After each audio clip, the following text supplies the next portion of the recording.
O ciclista que atropelou 3 pessoas na Avenida do Batel, aqui em Curitiba, vai usar tornozeleira eletrônica e deve responder o processo em liberdade. Segundo testemunhas, ele estava em alta velocidade e empinava a moto no momento do acidente. Vamos conversar ao vivo com o repórter Maurício Freire. Boa noite para você, Maurício. 2 vítimas continuam internadas em estado grave, entre elas uma criança de 8 anos, né? Exatamente, Alessandra, e a gente tem o último boletim dos hospitais onde essas vítimas estão internadas e a gente vai trazer agora para todo mundo. A Adriane Aparecida Melnick, de 39 anos, tia da criança de 8 anos, ela está no Hospital do Trabalhador e apresentou melhora nesta terça-feira. O quadro dela é estável e, apesar das lesões, ela não corre risco de ficar sem o movimento das pernas, que essa era uma preocupação dos médicos até então. Já a pequena Laura de Souza, que tem 8 anos, está no Hospital Pequeno Príncipe. Ela continua na UTI em estado grave, mas estável. Ela sofreu uma lesão séria no fígado, que está sendo tratada pela equipe médica. Ela foi submetida a uma nova cirurgia que foi realizada com sucesso, de acordo com o boletim médico. Já o Leonardo Magalhães Fonseca, o condutor desta moto responsável pelo acidente, ele está internado no Hospital Marcelino Champagnat e, de acordo com o último boletim médico divulgado às 5h30 da tarde de hoje, ele teve múltiplas fraturas e a evolução do quadro clínico dele segue dentro do esperado e não há previsão de alta. Segundo os médicos, nesta quarta-feira, ele deve ser submetido a procedimentos cirúrgicos. Assim que deixar o hospital, o Leonardo deve usar tornozeleira eletrônica. Quem conta os detalhes para nós é o repórter Daniel Santos. A imprudência gravada em vídeo.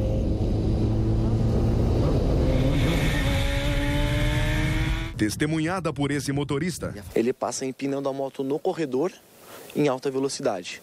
Quando ele tenta colocar a moto no seu estado normal, com as 2 rodas no chão, ele perde o controle e torna a acelerar a moto.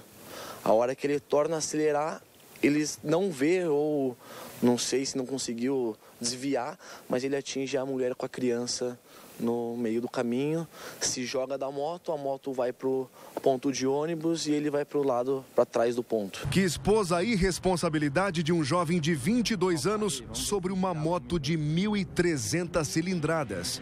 Uma das vias mais movimentadas, área nobre de Curitiba, a Avenida do Batel. Só alucinado. Eita, o bicho caiu, velho. Caraca, o bicho caiu. Resultado: 4 feridos. O condutor da moto, Leonardo Magalhães Fonseca, Dona Hilda Belinoski, de 88 anos, Adriane Aparecida, de 38, e a sobrinha dela, de 8 anos. A criança permanece na UTI desse hospital no centro de Curitiba. Ela sofreu sangramento no fígado, passou por 2 cirurgias.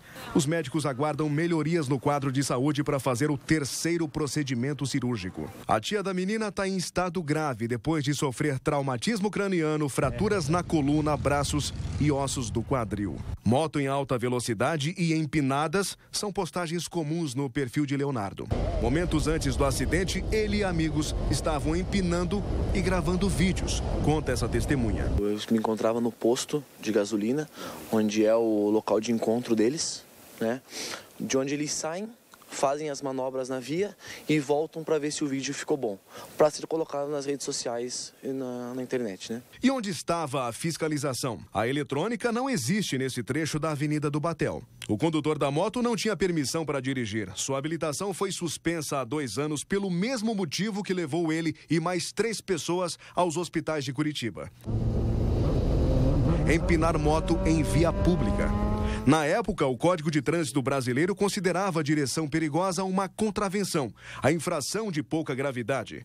A punição era só administrativa. Hoje é tratado como crime. Na verdade, é uma alteração que ocorreu no Código de Trânsito, que entrou em vigor agora no dia 19 de abril, que foi inserido no artigo 308, que é o artigo que cuida do crime de racha, o fato da pessoa estar em via pública, né, praticando manobras de exibicionismo, né, manobras irregulares, né, e causando risco à incolumidade pública, né. Então, é uma pena no caput que prevê de 6 meses a 3 anos, né, nesse caso agora cabe prisão em flagrante, flagrante e, se resultar lesão grave, uma pena de 3 a 6 anos. Por enquanto, o jovem segue internado nesse hospital na região do Jardim Botânico, na capital paranaense. O último boletim médico informou que Leonardo segue na UTI devido a um traumatismo craniano, fraturas no rosto e membro. A família dele não quer gravar entrevista.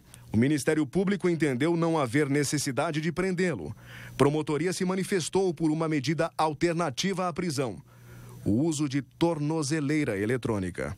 Delegado, quando alguém que não tem carteira de habilitação acelera uma moto de 1.300 cilindradas numa avenida movimentada como é aquela ali e ainda empina essa máquina, perde o controle, essa pessoa não assume o risco de matar? É um ato imprudente, né? Todas as possibilidades estão abertas, né? O que nós estamos aguardando é ouvir a versão dele sobre o ocorrido. Nada impede que futuramente, diante das perícias, das demais provas que serão juntadas aos autos, que ele seja indiciado por outro crime. Olha, a escolta policial que estava sendo feita no hospital onde o Leonardo, condutor da moto, está internado, foi retirada nesta terça-feira.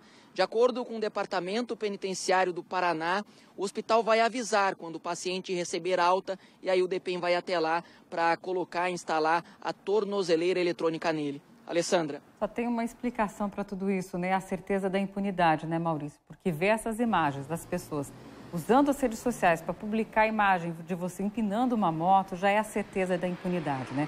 Obrigada pelas informações.